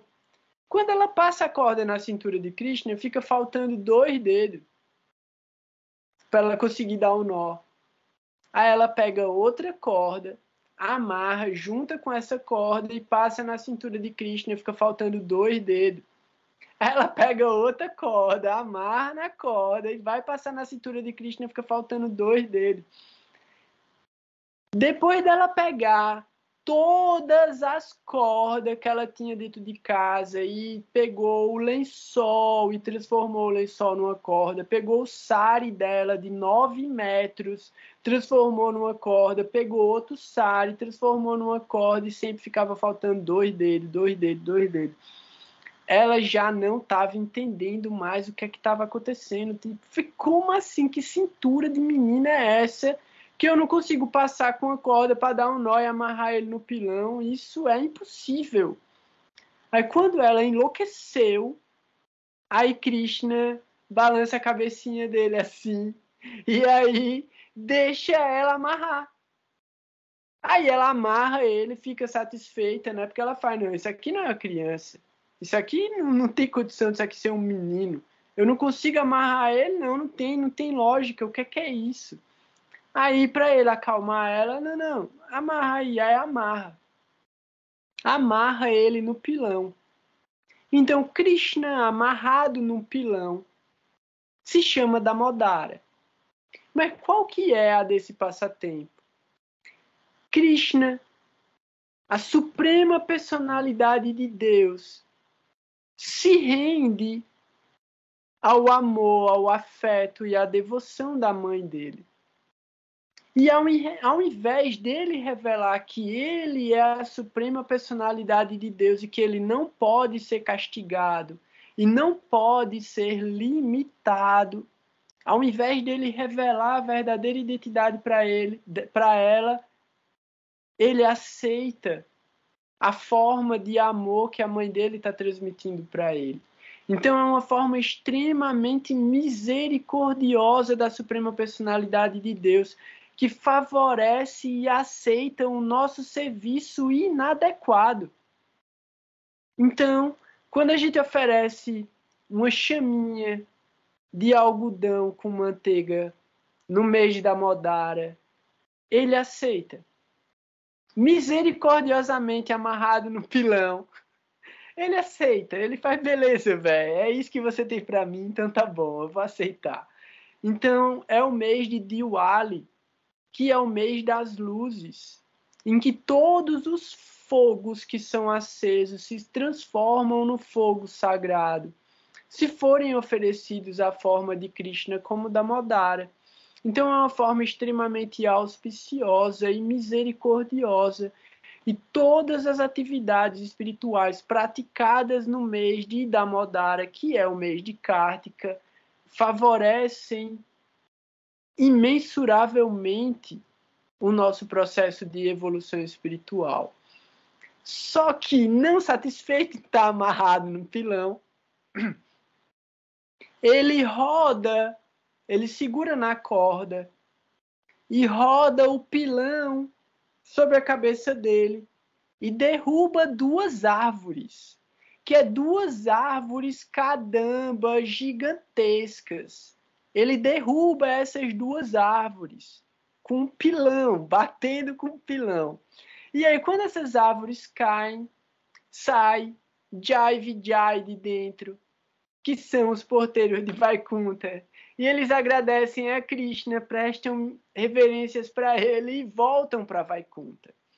Então, assim, é muito, muito, muito legal mesmo o mês de Damodara. É um mês extremamente auspicioso e que a gente possa sempre se beneficiar espiritualmente de todas essas passagens de períodos que a gente encontra dentro do calendário védico, do calendário Vaishnava, e mesmo dessas transições e efemérides que a gente estuda dentro de astrologia. Como a gente pode buscar dentro desse conhecimento o nosso desenvolvimento espiritual? E é por isso que a gente está lendo o Srimad Bhagavatam. Porque tudo dentro do Srimad Bhagavatam serve para a nossa evolução espiritual. E eu acho que é isso, galera. Se alguém tiver alguma coisa mais a acrescentar, pode ficar à vontade. De efeméride, eu acho que é isso. A gente vai ter muito mais assunto para a semana que vem. Uma outra coisa interessante que eu acho que estava nas anotações que a Parama fez, eu lembrei agora, é que é isso. O Sol, nesse trânsito saindo de Rasta, ele faz parte também dessa comemoração, né, do Navaratri, da passagem da Durga, que matam o demônio chamado Mahishasura. Porque Mahishasura é um búfalo. E o animal de Rasta é o búfalo. Então a gente tem dentro do trânsito do Sol em Rasta, que acontece dentro do Navaratri, o passatempo de Shakti Devi na forma de Durga, matando o demônio Mahishasura, que representa um aspecto extremamente poderoso da ignorância. Então, qual é o aspecto de ignorância que se manifesta dentro de Rasta, né? Qual é a forma de ignorância que a gente pode usar as nossas mãos para executar e que Krishna, Shakti Devi, na forma de Durga, vem para eliminar. durante esse trânsito.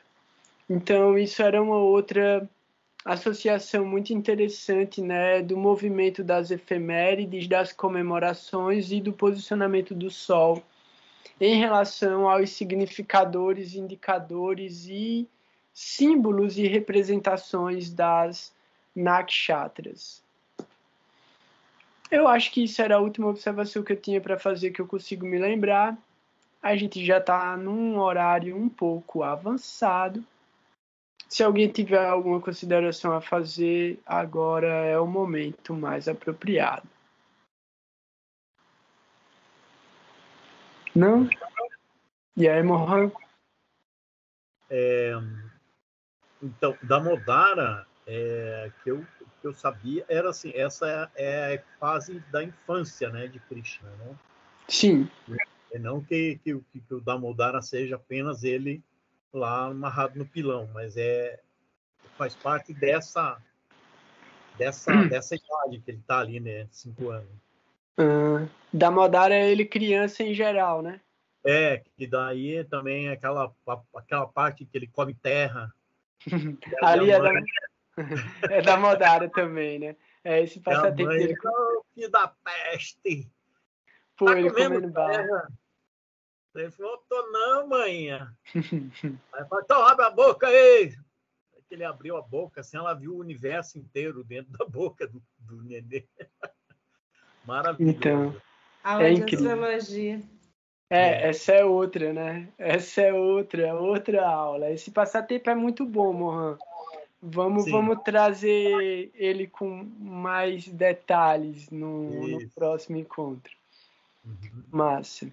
E falando também a respeito do tamanho da nossa galáxia Via Láctea, quando a gente está se referindo às estrelas que nos cercam, né, e as galáxias também, porque eu vejo a gente também lida com galáxia inteira, né? Sim. E não é só com estrelas, mas elas estão dentro do nosso campo observável, né? Então, quer dizer, as galáxias que estão mais distantes, elas não são consideradas assim. Por exemplo, ali dizem que dentro, no centro da nossa galáxia tem um buraco negro, né? E aí também eu nunca ouvi falar na sabedoria védica a respeito disso, né? Você tem alguma informação disso? Tem, deixa só a Ana falar. Fala aí, Ana. Então, acho que foi semana passada, no comentário. Daí eu até pensei em falar, mas não falo nada, porque fala demais. Porém, pareceu isso, né? Que é as nakshatras das nakshatras, é um eco, né? É como se eu fiquei viajando nisso, né? Como se as próprias, porque quando fala nakshatra são muitas estrelas, né? Tem umas que brilham mais que a gente consegue ver daqui. Porém, é um complexo. E aí ali no texto falava isso, né? Daí tu até explicou, né? Sim. Eu fico imaginando que elas têm como se fosse uma hierarquia ou uma influência, né? Sim. Só para explicar para o Mohan, né, que aí ficou mais maluco ainda. Semana passada eu falei justamente sobre essa pergunta que tu fez. Porque, assim, eu acho que não foi semana... eu falei alguma coisa semana passada, mas eu falei antes também. Porque, assim, quando o Brahma está criando, ele cria os Prajapatis. E aí cada Prajapati vai ter, tipo, muitos filhos, muitas filhas e tudo mais. Pra gente aqui no planeta Terra, é o Prajapati Daksha e é um humano específico. E aí, as filhas desse Prajapati Daksha são as Nakshatras e ele dá elas para casar com Chandra. Sendo que ele ainda tem outras filhas que ele vai dando para casar com os saptarishis e tal. E tudo está dentro desse... como se fosse uma órbita mesmo. Que teria... Uma matemática, né? É um campo de influência. É um campo de influência. Beleza. E aí, tem outras nakshatras, como a Ana está falando? Tem. Milhares e milhares e milhares de outras nakshatras, mas que estão dentro de outros planetas terras. Se relacionam com outros planetas terras, que são as plataformas intermediárias. Então, são outras formas de manifestação. No Bhagavatam, em vários momentos é citado que cada vez que tudo é recriado, o que estava antes volta do jeito que era. Brahma cria igualzinho era antes. Cada um dos lugares do universo. Então tudo fica se repetindo, mas se modificando ao mesmo tempo, porque tudo acontece de uma maneira dinâmica. Então, assim, existem outras nakshatras? Existem. Elas influenciam o planeta Terra? Não. Porque a gente está sob influência e sob o domínio de determinados tipos de forças que controlam o karma que estão dentro dessa área do universo. Aí a gente pode fazer austeridades para alcançar uma outra plataforma. Aí a gente vai para o mundo Vaikunta.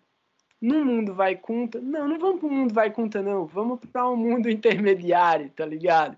Vamos para Brigo Louca. Aí em Brigo Louca, você vai nascer com um corpo fantástico, um corpo de Gandharva, um corpo de Apsara. Imagina, Mohan no corpo de Apsara. Aí o Mohan... Para com isso, minha irmã. Então, aí o Mohan nasce no corpo de uma Apsara. E aí, um Vipra, que é um astrólogo védico daquele mundo de Brigo, vai fazer o teu mapa. Ó, Apsara, você nasceu tal dia, você tem tal planeta, tal nakshatra, não sei o que, vai ser outro mapa, é outra coisa. Com outra viagem, tá ligado? Aqui, no planeta que a gente tá, é isso que a gente tem, velho. É essas nakshatras que estão aí, é esses planetas que estão aí, e ainda tem os Upagraha, que a gente nem olha para eles porque é tudo maléfico. Então, assim... Vamos ficar por aqui, no nosso universo observável. E a outra coisa que tu falou é do buraco negro. O buraco negro não é citado nas escrituras como buraco negro, mas ele é o próprio Vishnu que sustenta o universo sobre ele. Porque o que acontece? Krishna é o todo atrativo. O todo atrativo significa gravidade. Qual é a maior força gravitacional que existe no universo? Um buraco negro. Então, cada um desses buracos negros representa... Tu já viu como é o torus? O lance do torus? Uhum. Então, parece a maçã, né? Quando você olha, o meio da maçã é um tubo, é um cano, de onde fica circulando a energia do torus. Se você muda de perspectiva, ao invés de ser um tubo, é o caule da flor de lótus. Olha aí. Então, que bom que tá gravado, porque isso não tá escrito ainda, tá ligado? Então, assim... Você foi uma sacada tua? Velho, eu não vi isso escrito em lugar nenhum ainda, mas é só você negativar a parada, né? Quando você pega uma coisa que tá de um jeito e você negativa ela, se a gente entender que matéria e antimatéria é a mesma coisa, só mudar a perspectiva, o que é espaço vazio se transforma em espaço concreto e o tubo do torus se transforma no caule. Então você vai ter os mundos inferiores, os mundos superiores e os mundos intermediários ali. Tá tudo ali. Sendo que cada buraco negro já representa um lugar desse, tá ligado? Um lugar onde Krishna tá no centro. O lugar onde Krishna está no centro, velho. Isso está nas escrituras, tá ligado? Ele é o centro de tudo, ele é o todo atrativo. Então ele é o próprio buraco negro. Krishna significa escuro. Nem a luz consegue fugir. Fala aí, Ana. Vários insights, né? O tempo todo, né, velho? Mas também se olhar de cima, né? Uma grande flor de lótus. Sim, sim. E então, uma grande flor de lótus. Tudo é perspectiva, né, velho? Que é aquilo que tu falou também outro dia. Quando a gente olha da perspectiva da Terra, o movimento dos planetas, e a gente bota milhares de anos aí, vai formar várias flores, tá ligado? Vários tipos de flores diferentes, que é estilo as flores da guirlanda de Garbhodakasha e Vishnu. São os planetas girando ao redor das estrelas e orbitando ao redor de um buraco negro, tá ligado? Isso é bizarro, velho. Isso é muito lindo, tá ligado? E os caras nunca vão conseguir ver isso, pô. A ciência nunca vai conseguir ver isso. É tempo demais. E cada volta, assim, vai criando campos, né? De força que vai gerando todo esse processo kármico também. Então, todo o passatempo, né? Então, e aí isso é o que chama dos superclusters. Superclusters. Os superclusters são essas tipo mega congregações de galáxias girando. Aglomerado e aglomerado, né? Velho, gerando campos de energia, tá ligado? E para que serve isso? Para calcular a informação, gerando mais energia. É tudo informação e transformação. É tudo muito legal, velho. Então, assim... Olha só, que eu lembrei de efemérides, tá? Dia 6, dia 8, dia 9 e dia 10 desse mês, né? Mas essa sequência se repete também, né? No próximo ciclo, no próximo mês. São dias bem potentes para processos de cura. Por causa do Titi? E por causa da Nakshatra também.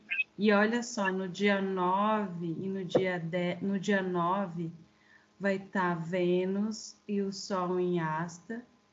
E a Lua vai estar em Revati e Júpiter em Uttarabhadrapada, né? E no dia 10, muito potente para fazer remédios. E tratamentos médicos curativos, né? Purificatórios também, para quem está se preparando, por exemplo, para o eclipse ou está se recuperando, né? Dos tombos. Até físicos, mas também não só físicos, né? Quer dizer, físicos corpóreos e físicos mentais, psicológicos. Dia 10 vai estar em Ashwini, a Lua, e o Sol vai estar em Chitra, que é uma outra nakshatra, que fala sobre remédios também. E Vênus em Asta. Tipo, configuração única.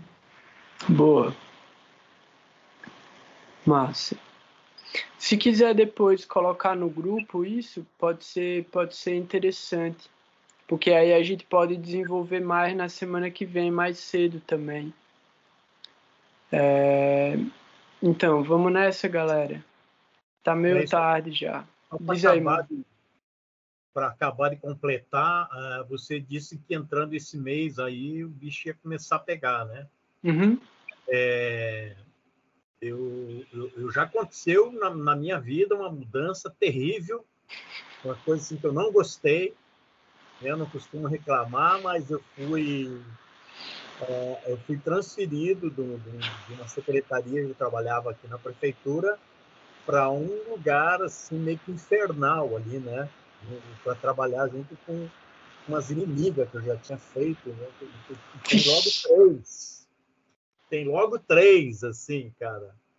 Eu digo, meu Deus, o que é isso? Então, relaxa, fica tranquilo, não arruma treta.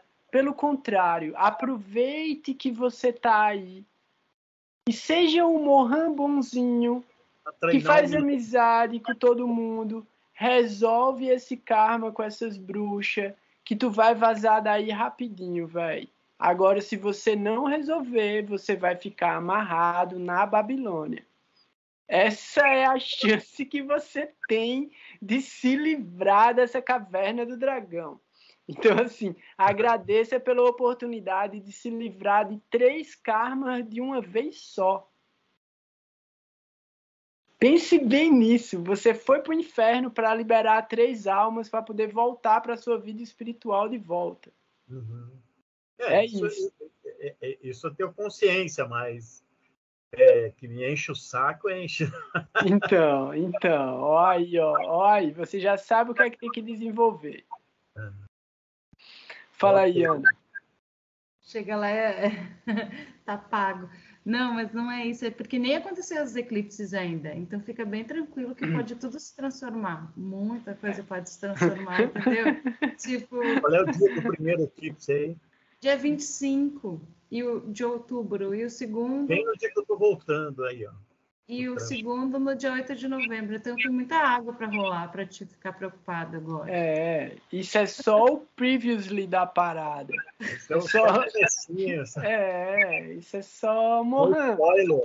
O que vem por aí nessa temporada para o Mohan? Aí, tipo, no episódio tal, o Mohan foi transferido da secretaria dele. No episódio tal, o Mohan vai fazer uma viagem para o Nordeste. No episódio tal, o Mohan está voltando do Nordeste no dia de eclipse. No episódio... eclipse, caramba, hein? E o avião caiu e tchau. É só para você ver, velho, que você está sendo completamente controlado pelos modos da natureza e está se debatendo no meio do processo.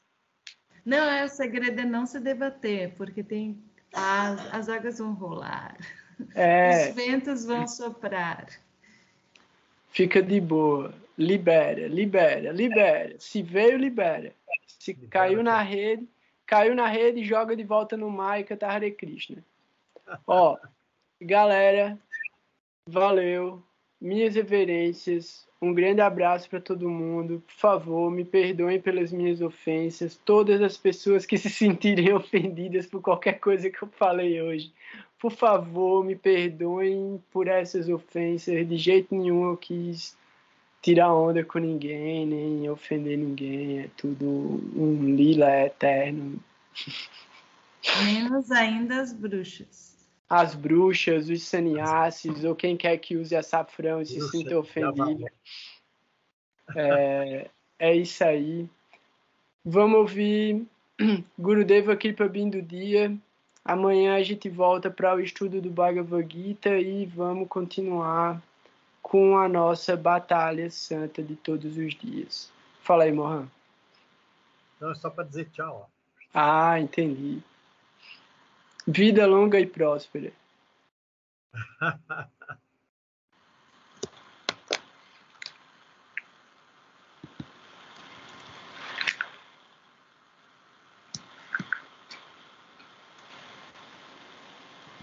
Gurudeva Kripa Bindu Diya Korove. Gurudeva Kripa Bindu Diya Korove Nase Trinapekayati Dino.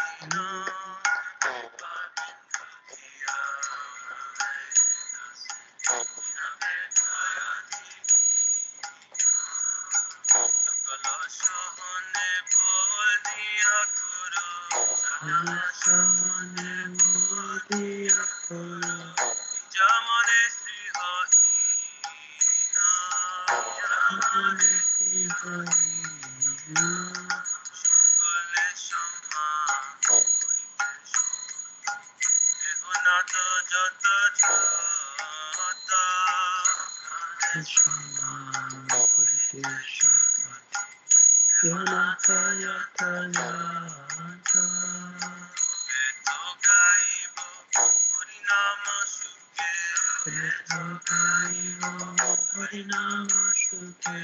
অপরাধ হবে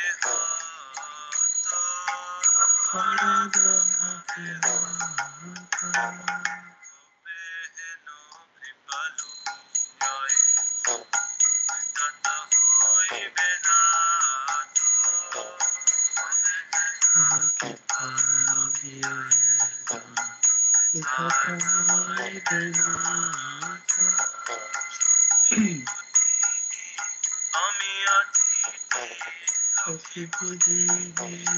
আমি আছি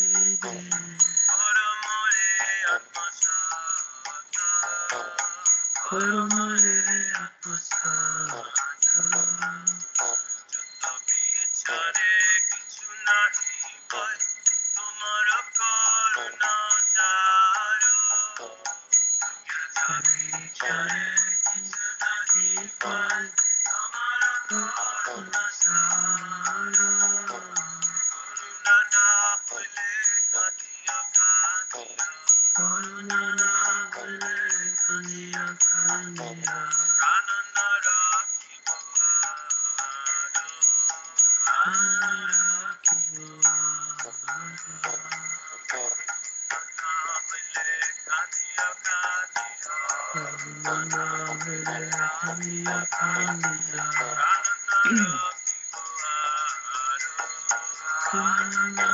রাখিব